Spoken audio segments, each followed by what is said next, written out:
ससुराल लड़का पैदा भवा रहा कि शैतान। का भवा झिनकुक बप्पा? अरे झिनकुक अम्मा पूछो ना, गजब बात के है दयू।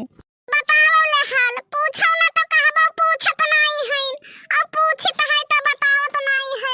अरे वह जवन तहार पुतवा दुलरुआ है, आधा घंटा होई गवा भेजे रहन पेट्रोल लई आओ।